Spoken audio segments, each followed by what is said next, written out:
definitely not level. No. More? Yeah. Almost. A little more. There you go. Yep. You can see smoke coming out this time. 20, 40. Alright, go get them set, guys. So it's 20 feet.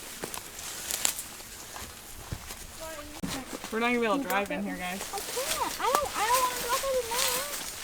Like right here. At like 75.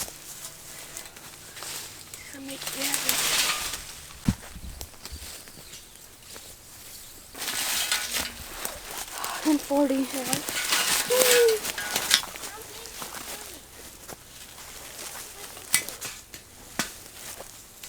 What's your measurement at the end?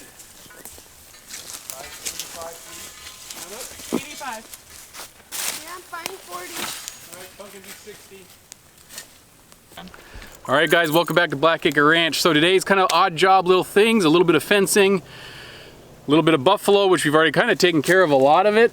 We'll probably give you a little update on them. So anyway, stick with us and see what we're up to today on the ranch.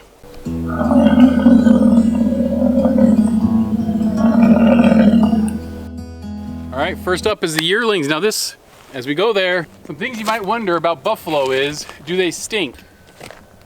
No, generally not, but right now they kind of do actually, because they always sit right here, and when it gets rainy or the moisture, it just builds up. So if I was to have done this all over again, I would have thought, fence so close to the next pasture, maybe they would like gather. So they'd probably just gather right now. But anyway, on these corners, so I probably would have put the gate somewhere else, or at least move that little fence line feeder down somewhere different. So I'm afraid when you put all the food here, they're just gonna stay here all the time. And that's what brings some smell. All right, so if you're new to the channel, or if you don't remember, we have 9 boys, and we have 4 females. The females were actually the biggest ones at the time that we weighed them when we worked them in March. I don't know if you can tell which ones are boys or girls, actually. Let's see if we can get closer. Right in front of us is 2 examples. This one over here is a boy. The horns will stay out longer, and this one's a girl. The horns will go up quicker. See how hers looks like that, and the boy, come on, will look like that.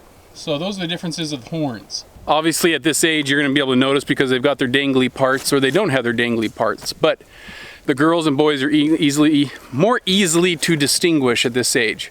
When they're super young, I mean, I still struggle when they just have nubs. You've got to start waiting for some of that curvature, in my opinion, to start telling. But usually by the time they hit 6 months or more, I can start telling a little bit better than otherwise. And at this age, they're a little over a year. You can tell.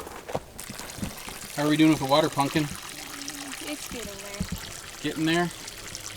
Every day we fill this thing up. Kind of sucks, actually. We just still need to get all those pipes done. We got to trench it, and we got to go get a trencher. Our plan for the yearlings is I would prefer to sell them live, but the 4 females we will probably try and sell live. The boys, I'm going to get some butcher dates for all of them just in case, but I would love to sell them live too. There's a few, like this one at the back end, who's just really small. Now if you look at him, look at his horns. His horns are definitely not as big as some of these others. So that part of me thinks is that was a later born one, that it's not as old. However, they only have like about a 4-month spread between when they were born and from the first to the last. And in 4 months, it would have been bigger than probably what it is now. These are the 2 smallest that we have actually. You can see that they're wee.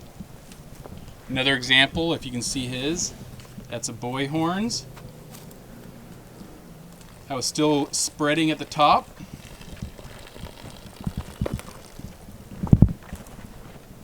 And those are girl horns.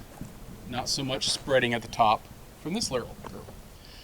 Anyway, 107 and I think 109 are the littlest ones that we have. And I don't know if they're little just because of nutrition, right? If you remember last year we had all those parasites. Moms weren't probably getting fed enough. They weren't being able to lactate. And so probably some of the calves suffered. They were smaller in weight by definitely than when we measured them than we want. So that could be a compound of issues. I know sometimes it does happen that one is just smaller. Because of that, I don't know that those two are going to be, you know, something somebody wants for a prized bull, you know.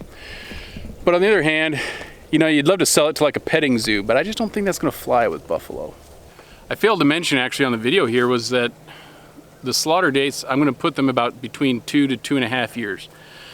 So I'm going to start about June, July, and then maybe take 2 at a time, go kill some 2 at a time, a couple of months later, and so forth, and work it.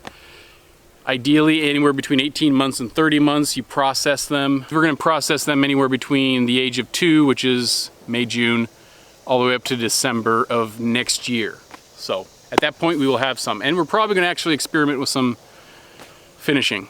Probably do grain finishing unless somebody requests grass finishing, because obviously I don't have a lot of grass. So I want to see if there's a difference, what it tastes like for that, and then also maybe try a grass finish. So we'll see. In case any of you are wondering, the kids did find the nipple. We found it. I don't know where. We hooked it back up, nipple's in, and it works. So we've now got 2 sources for water. They still love it when we come over and just fill up their little bowls. So, but otherwise, pigs are doing great. Let's go look at Chunky. Let's go find out which one's Chunky. Oh, Chunky's over here. This is little Chunky.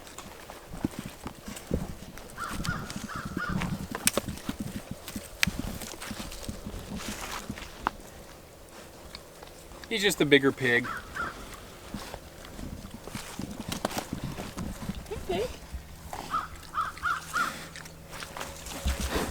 Big. If any of you guys are really wondering, pigs are not soft and cuddly, okay? No. These guys are like seriously a tank. They look fat, and they have fat. I feel. Yep. You're so awesome. Little chubbiness, but they are one powerful beast, man. They are tanks, and they're stubborn but smart.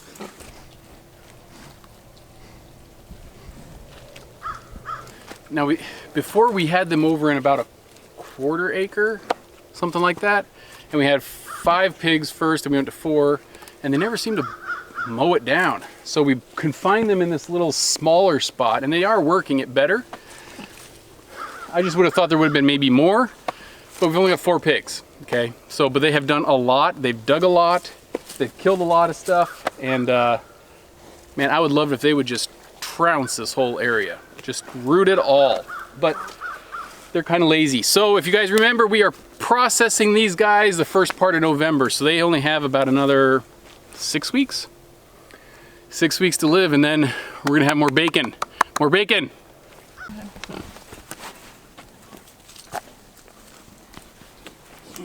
Okay, so little piggies. One thing that I've never known existed from pigs. Oh, she's sniffing me. You sniffing my butt crack? Yeah. Anyway, oh my bad. Anyway, so little piggies, they have bacon, right? We know the bacon. Bacon comes down in the belly. It's the belly fat. They also have jowl bacon, and I never knew that, right? So jowl bacon is the fat up here in the cheekies, I guess. Yeah.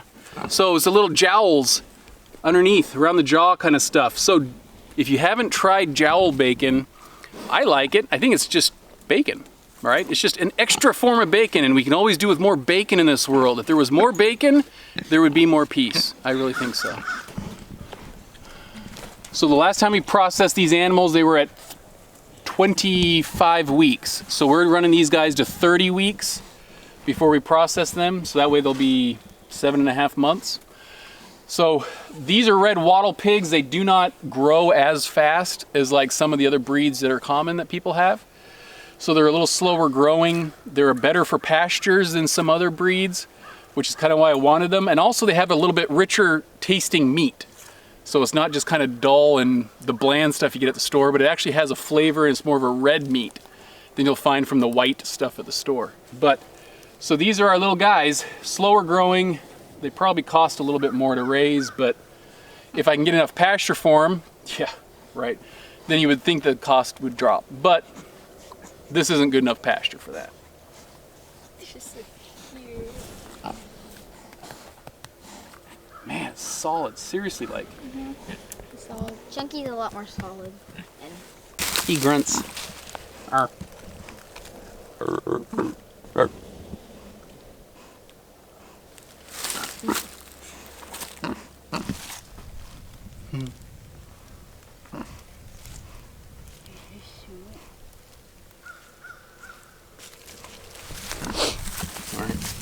We really enjoy having pigs, actually. They're like dogs, but better dogs, you know? I don't know, they're real fun, they're cute, they're playful, and they're really actually kind of nice. You know, if you don't go up to a wild boar and do stuff like this, no, but these domesticated ones in our farms, you know, they're just great little animals. They're kind of cute and fun to just play with. So they get out and they will come back when called. I don't know how and why they do that, but Charla and I think Bug can call them and they come right back. So we have not had any escapes in what, 3-4 weeks? Something like that. So next time though, when we get pigs, which is coming up in October, we might have to start thinking about a hotline and doing some stuff. And we're obviously gonna have an overlap coming up. So we're gonna have to do some shifting and maneuvering here to figure out, do we put the little pigs, we're gonna get 3, with the big guys, or do we make a separate pen? I don't know. So if you got any advice, let me know. All right, so this is a normal afternoon. Buffalo chew their cud, they chill, they sit, they don't do much. So we don't do much. Now, we're not those guys, of course. We don't have cows that you can go up and just scratch them on their heads and play with them and rile them all up and cuddle with your bottle calf necessarily. So we just sit and stare at them a lot. They don't move unless they want water. And we don't move. And you just look. Kind of boring in some ways, but there's a lot more fun to look at than cows. Someone asked me, so do they make a lot of noise? And actually, buffalo don't make a lot of noise. They don't moo, they don't whine, they don't complain, they don't scream, they don't whatever. They'll grunt when they're upset at one of somebody else, but most of the time they don't even do a lot of that. So very quiet. They really are very quiet. One of the funnest parts about these places, like the pasture, is kicking the poop piles. What's even better is driving over the fresh ones and kind of stuff. But it's fun. Like, I don't know who doesn't kick a poop pile when they're in the pasture. Come on, it's fun. All right, now obviously you got to be a little selective about which ones you kick. The super fresh ones, you kind of give that a little bit, but when they start crusting, a little soft on the inside, those are the ones you go after. Those are money shots right there. Let's go check out this buffalo that's off on her own and see what she's up to. So it's number 7, Stacy. She's not one that I'm been hopeful for, but yeah, she's off on her own. You always want to pay attention when a buffalo goes off on their own for a little bit. It's either they're sick, pulling themselves away from the herd, having a baby, something like that. All right, lunch is over. Let's load everything up and get back out there, and we'll show you what we've done on the fence. ooh, this one's hot.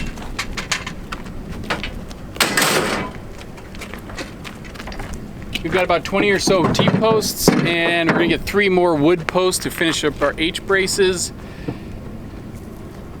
Chainsaw, everything, so we're good to go. And some pruning shears.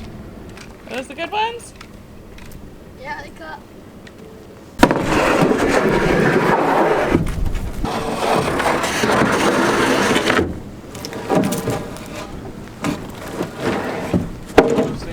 All right, guys, back at it at the fence. This is that west line here in pasture 5. This is the guy that we've been doing these posts on for these last episodes, you know. So we've broken our family up into 2 groups. My wife with Chica and Bug are down there setting more of these H's. They're doing the cross braces. Right now we're setting up this wire, the brace wire. And we've already come this morning when we had the elders here. We've already got some of the work done. We put in some T-posts down the fence lines. They did an amazing job helping with that. A new elder is with us, Maloney. And so that was nice to have him. He's a ranch guy, man. He can castrate a calf real fast, supposedly. Anyway, so we've got our posts here. We put these actually about 15 feet apart. It made sense better with the spacing. We're just aiming for 15 to 20 feet, somewhere around there. And then it breaks off through that little area over to the corner. So we've just mainly got all these brace wires to get done.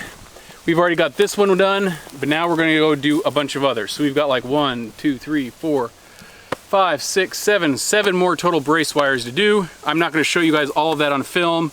We're just gonna crank this out because I still also wanna get the rest of the T-posts down and over. So end goal today, if possible, brace wires, cross pieces, I'm trying to think of all these names, and all the T-posts set. So then all it is running barbed wire. We finished all 7 H braces and brace wires. So that's all done. Now, as we saw last time, I think it was the other week, the question was these trees, if we should take them down or not, and I think we're gonna actually take them down. So we're gonna take them, fell them, and the reason why is the barbed wire, when it comes along, it comes right up on that tree and it does stick it out a little bit. If we wrap the barbed wire behind it, that would be an option, but the second tree over here is so close, it'd be right up next to that one. And so it's just to avoid that, to allow us the easy enough room to roll this, we're just gonna take the 2 trees down, clear some space. Okay, so before I fell both of them, these trees are only like 4 feet apart. And so you gotta look at the canopy, make sure that you're not getting obstructed with anything, and see which one comes down first, and plan the angle you wanna go. The sweet gum is sitting here. This is a beast. It's pretty tall, but it doesn't branch out a lot. So I'm gonna try and tip them this side of the sweet gum.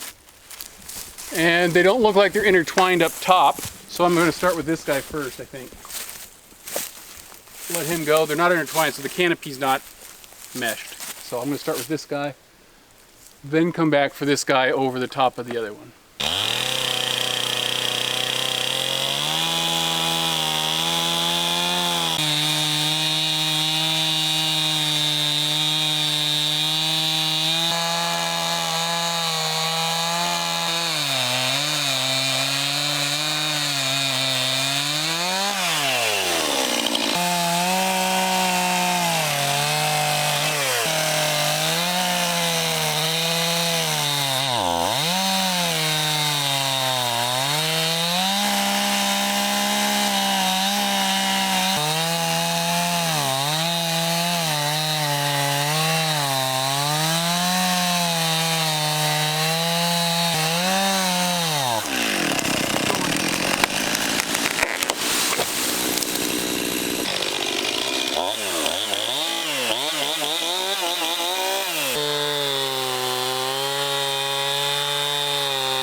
So every tree you take down, you're gonna have stuff you can learn from it, right? Because every tree is unique, every canopy is unique, every environment's unique. So this one, what I didn't like about this one was the fact that it was so wide facing towards you. You'll see it here on the bottom of the screen. It's so wide compared to it deep.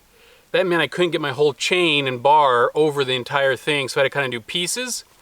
So that was a little awkward, but then on the back side, I started taking it from the right-hand side and coming in, because again, I couldn't cut both back sides equally at the same time.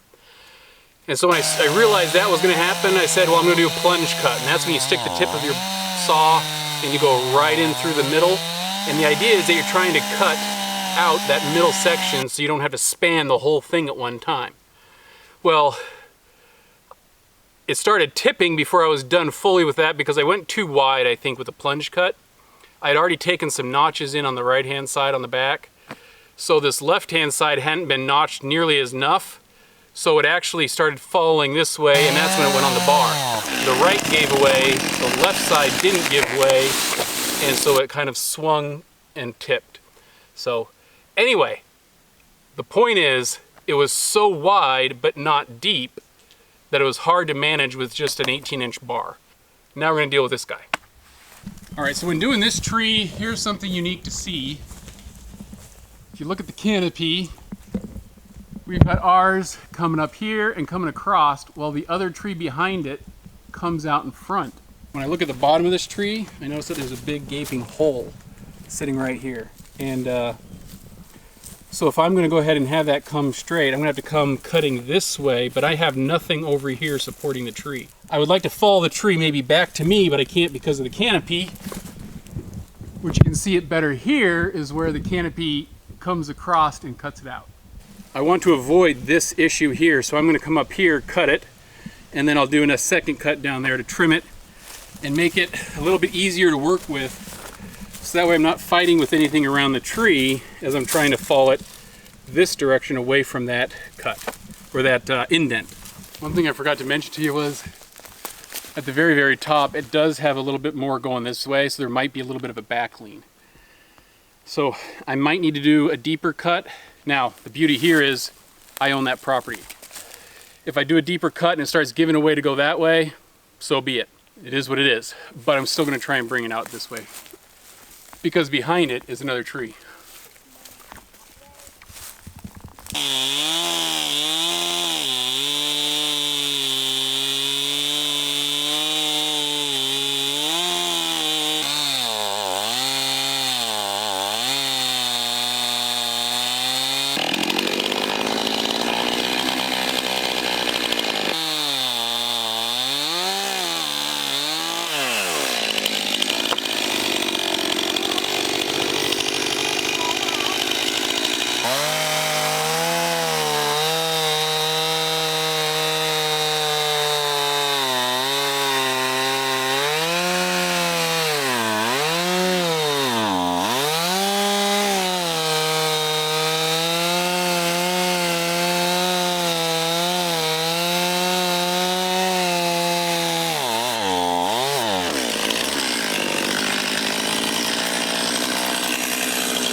Got a back lean, it's moving back.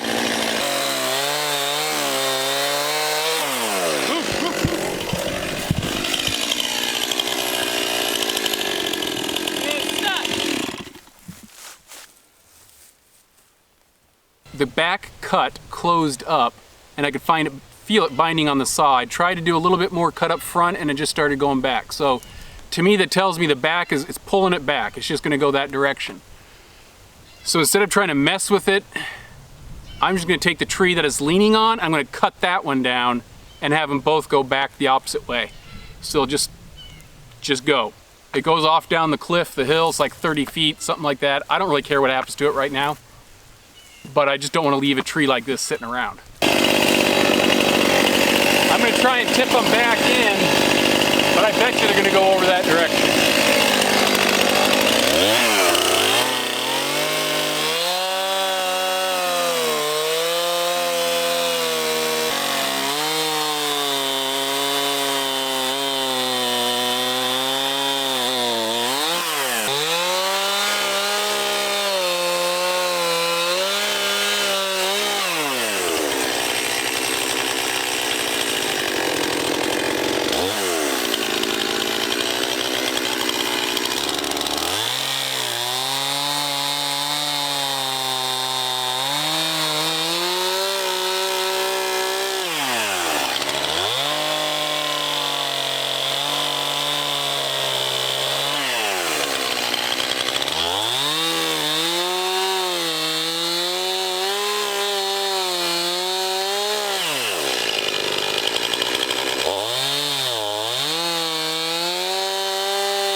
Something's moving.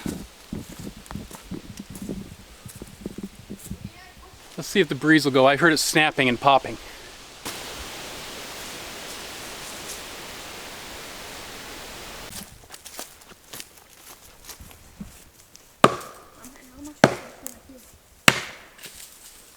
Well, the wind died.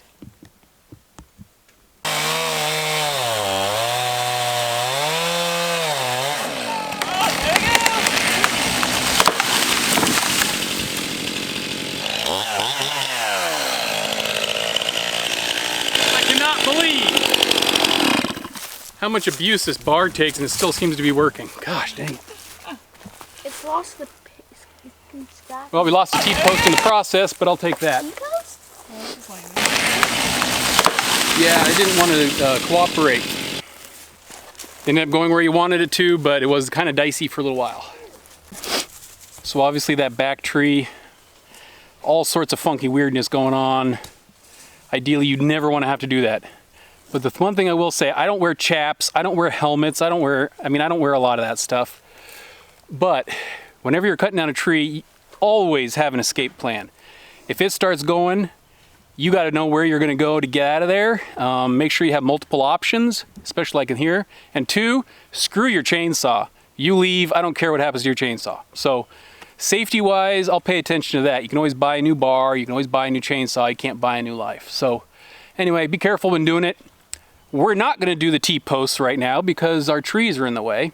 So we're going to catch that in another episode, do it all a different time.